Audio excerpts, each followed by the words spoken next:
نحمدہ و نصلی علی رسولہ الکریم اما بعد۔ معزز ناظرین کرام، گزشتہ ویڈیو میں اپنے نبوت کے حوالے سے کچھ باتیں اور حضرت جبریل علیہ السلام کے بارے میں اور ان کی شان و شوکت کے بارے میں آپ نے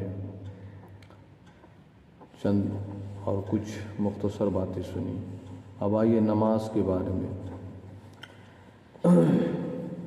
روح الامین حضور اکرم صلی اللہ علیہ وسلم کو دامن کوہ میں لائے۔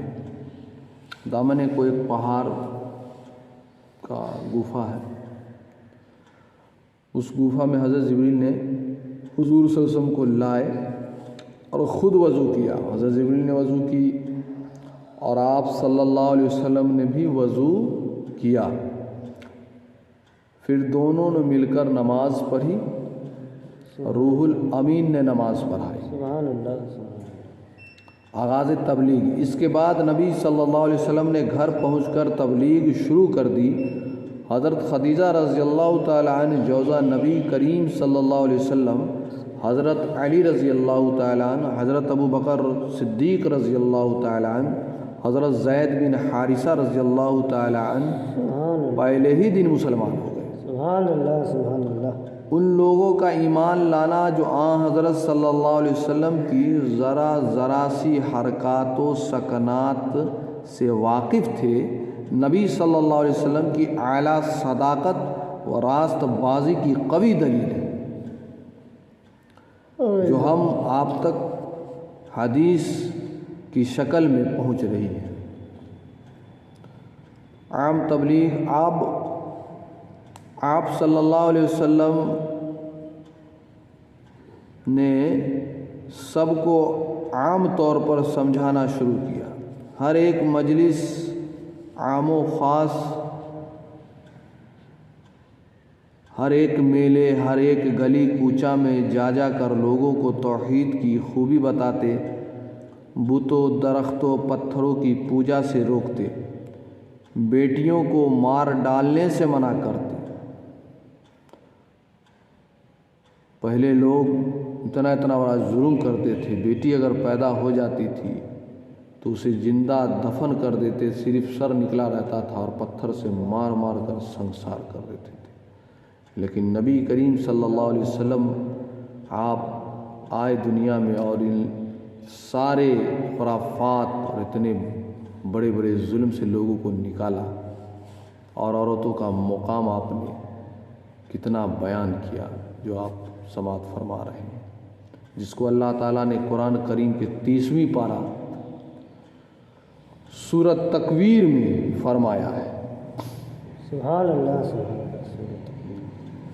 وَإِذَا الْمَوْءُودَةُ سُئِلَتْ، اور جب زندہ گاڑی ہوئی لڑکی سے پوچھا جائے گا، بِأَيِّ جَنبٍ قُتِلَتْ، کہ وہ کس جرم میں ماری گئی تھی۔ وَإِذَا الصُّحُفُ نُشِرَتْ، اور جب نامہ عمل کے دفتر کھول دیے جائیں گے۔ کوئی جرم نہیں تھا، اللہ تعالیٰ نے اسی کا ذکر کیا ہے۔ تو حضور صلی اللہ علیہ وسلم نے ان تمام جہالت سے نکالا۔ اس کے بعد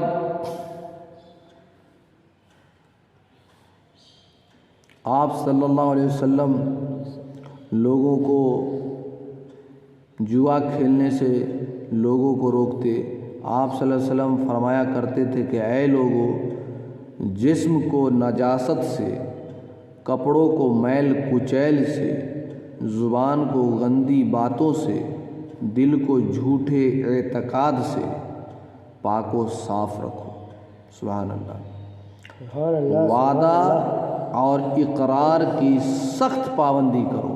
وعدہ ایمان کا جڑ ہے، اسے ہمیشہ یاد رکھیں۔ آپ اگر کسی سے وعدہ کیے ہیں تو وعدہ خلافی نہ کرو۔ لین دین میں دغا نہ کرو جس سے آپ بات کر رہے ہیں۔ آج کل اکثر لوگ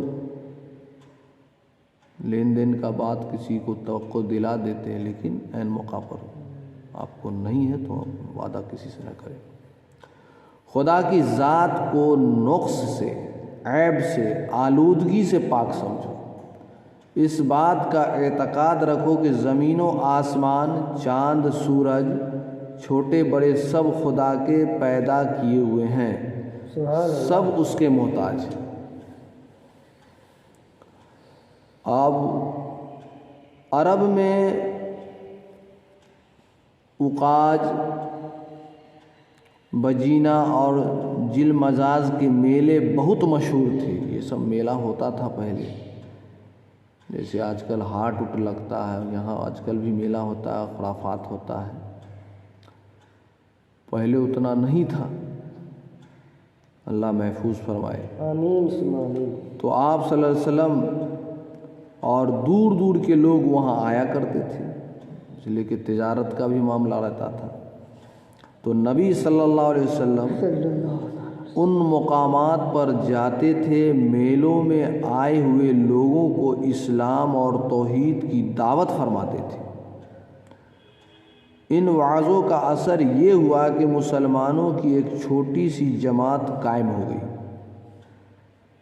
اب قریش کی مخالفت، قریش یہ رنگ دیکھ کر بہت گھبرائے۔ انہوں نے اب اس کا روکنا ضروری سمجھا۔ پہلے معمولی روک ٹوک کی اور آخر جبر و ایذا دہی پر اتر آئے، اور یہ کوشش کرنے لگے کہ جو مسلمان ہو گئے ہیں وہ پھر واپس اپنے دین میں آ جائیں اور نئے لوگ اس مذہب کے اختیار کرنے سے باز رہیں۔ یہ مقصد حاصل کرنے کے لیے قریش نے اسلام لانے والوں پر جو مظالم کیے اور انہیں تکالیف اور اذیتیں پہنچائی، ان کا حال بیان کرنے سے رونگٹے کھڑے ہو جاتے ہیں۔ آج ہم لوگ فری ہیں لیکن نماز پڑھنے کے لیے ٹائم نہیں، فری ہیں، اچھی بات بول سکتے ہیں لیکن بس گندی بات بولنی ہے۔ اچھی بات بولنا بھی صدقہ ہے، اللہ تعالیٰ محفوظ فرمائے۔ آمین ثم آمین۔ اب ہجرت حفصہ کے بارے میں آپ سنیں۔ کفار نے مسلمانوں کو بے تحاشا ستانا شروع کیا۔ حضور اکرم صلی اللہ علیہ وسلم نے مسلمانوں کو اجازت دی کہ جو چاہے وہ اپنے بچاؤ کے لیے حبش کے عیسائی بادشاہ کے ملک میں چلا جائے۔ اس اجازت کے بعد ایک چھوٹا سا قافلہ 12 مرد اور 4 عورتوں کا رات کی تاریکی اندھیرے میں بندرگاہ جدہ سے جہاز پر سوار ہو کر حبشہ روانہ ہو گیا۔ آج بھی پورے دنیا میں سب سے بڑا بندرگاہ جو ہے، کیا اتفاق ہے، وہ جدہ کا ہے۔ جدہ کا جو بندرگاہ ہے ہوائی جہاز کا، وہ سب سے بڑا ہے۔ حضرت عثمان رضی اللہ تعالیٰ عنہ بن عفان جو اپنی بیوی سیدہ رقیہ بنت محمد صلی اللہ علیہ وسلم کے ساتھ تھے، اور جعفر طیار رضی اللہ تعالیٰ عنہ اس قافلے کے سردار تھے۔ قریش کو معلوم ہوا تو حبشہ تک تعاقب کیا، اس کا پیچھا کیا اور تحفہ تحائف لے کر نجاشی کے دربار میں پہنچے اور بیان کیا کہ یہ لوگ ہماری قوم کے ہیں، ملک سے بھاگ کر آئے ہیں، ہمارے سپرد کر دیے جائیں۔ اس کے جواب میں حضرت جعفر طیار رضی اللہ تعالی عنہ نے ایک جامع تقریر سے اس کی درخواست کو رد کر دیا۔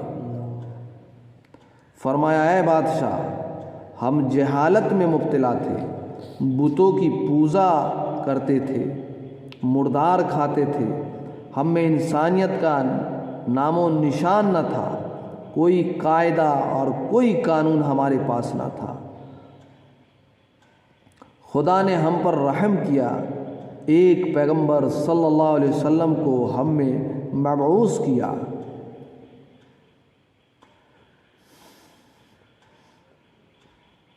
جس نے ہم کو توحید کی دعوت دی۔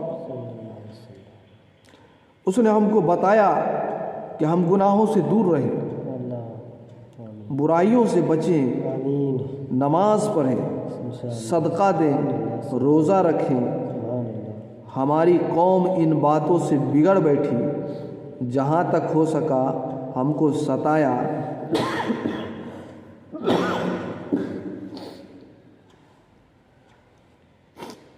یہاں تک کہ ہم اپنا عزیز وطن چھوڑ کر یہاں چلے آئے۔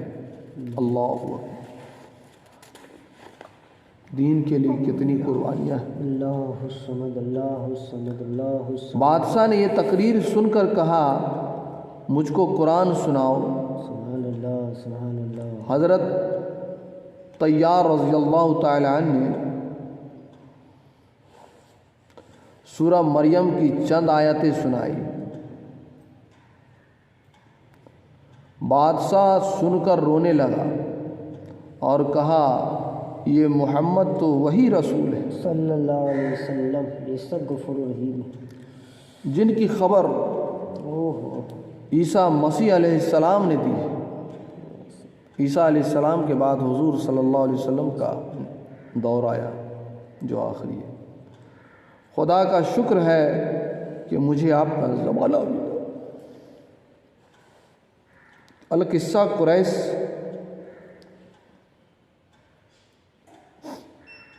القصہ کفار قریش کو یہاں ناکامی ہوئی اور وہ واپس چلے گئے۔ اب حضرت عمر رضی اللہ تعالیٰ عنہ کے بارے میں آپ کو بتاؤں گا، مزید ویڈیو آپ کل دیکھیں گے۔ یہ تھا حضرت جعفر طیار رضی اللہ تعالیٰ عنہ کے بارے میں۔ حضرت عمر رضی اللہ تعالیٰ عنہ کا اس زمانے بہت دبدبہ تھا۔ حضرت ابو جو حضور صلی اللہ علیہ وسلم کے چچا تھے ابو جہل، حضور صلی اللہ علیہ وسلم نے دونوں کے بارے میں دعائیں کی تھی کہ اللہ تعالیٰ ان دونوں میں سے کسی ایک سے دین کا کام لے لے، تو اللہ تعالیٰ نے حضرت عمر رضی اللہ تعالیٰ عنہ کے بارے میں حضور صلی اللہ علیہ وسلم کی دعا قبول فرمائی، اور جب قبول فرمائی تو حضرت عمر رضی اللہ تعالیٰ عنہ کیسے اسلام لائے اس کے بارے میں چند باتیں آپ کو شیئر کر رہا ہوں۔ سبحان اللہ ارشاد ہو۔ حضرت امیر حمزہ رضی اللہ تعالیٰ عنہ کے اسلام لانے کے 3 دن بعد حضرت عمر بن خطاب رضی اللہ تعالیٰ، حضرت عمر رضی اللہ تعالیٰ عنہ کے والد کا نام تھا خطاب، مسلمان ہوئے۔ یہ بڑے دلیر اور بہادر شخص تھے۔ قریش کی طرف سے بیرونی ممالک کی سفارت کا کام ان کے سپرد تھا۔ اس شورش کے زمانے میں آپ نے نبی صلی اللہ علیہ وسلم کے قتل کا ارادہ کیا، معاذ اللہ معاف کریں، اس وقت آپ مسلمان نہیں تھے۔ ہتھیار لگائے اور گھر سے روانہ ہوئے۔ راستے میں ان کو معلوم ہوا کہ بہن اور بہنوئی دونوں مسلمان ہو گئے۔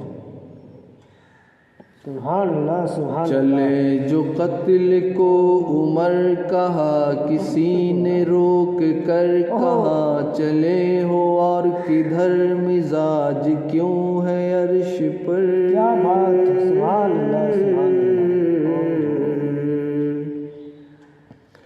چلے جو قتل کو عمر کہا کسی نے روک کر، کہاں چلے ہو اور کدھر مزاج کیوں ہے عرش پر۔ ارے ذرا بہن کی لو خبر فدا ہے وہ رسول پر، ذرا بہن کی لو خبر فدا ہے وہ رسول پر۔ وہ کہہ رہی ہے ہر گھڑی نبی نبی نبی نبی نبی نبی نبی نبی۔ سبحان اللہ سبحان اللہ، کیا بات ہے، اوہ سبحان اللہ سبحان اللہ۔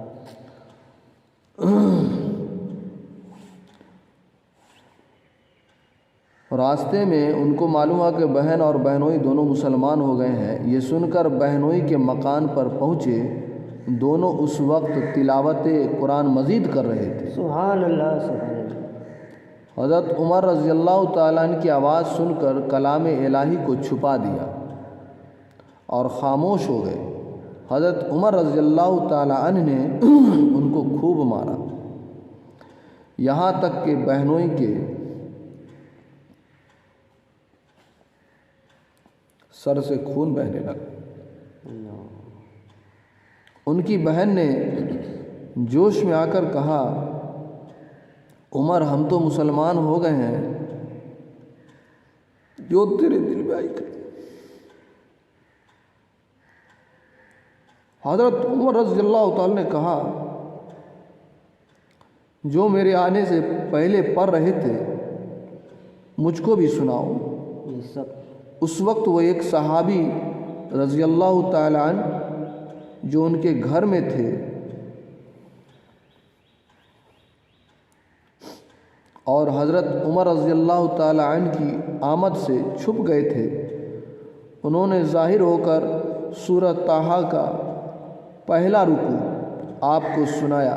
سبحان اللہ سبحان اللہ۔ جسے سن کر آپ بہت روئے اور اسی وقت ایمان لیا۔ سبحان اللہ سبحان اللہ، کیا بات۔ ایک ہم آپ سچ ہے، قرآن کی پڑھ رہے ہیں لیکن کچھ اثر نہیں ہو رہا، پتہ نہیں کیا ہو گیا ہمارے دلوں کو، کوئی الفاظ نہیں ہمارے پاس۔ اتنے بڑے کٹر کافر کبھی دین کی کچھ بات نہیں سنی، ایک سورۃ طٰہٰ کی آیت پڑھی اور اللہ تعالیٰ نے دنیا بدل دی۔ سبحان اللہ سبحان اللہ، کیا بات۔ آج نہ جانے کتنے کتنے بڑے بزرگان دین سے ہم تقریر سنتے ہیں، کتنے بڑے بڑے عالم دین سے تقریر سنتے ہیں، لیکن ہم سے ایک نماز پار نہیں ہو رہا۔ کیا ہو گیا ہے؟ کیسی کیسی برائیاں ہمارے اندر ہیں، بیان کرنے سے شرم آتی ہے، قدم قدم پہ گناہ ہے۔ اللہ تعالیٰ عمل کی توفیق عطا فرمائے۔ آمین ثم آمین۔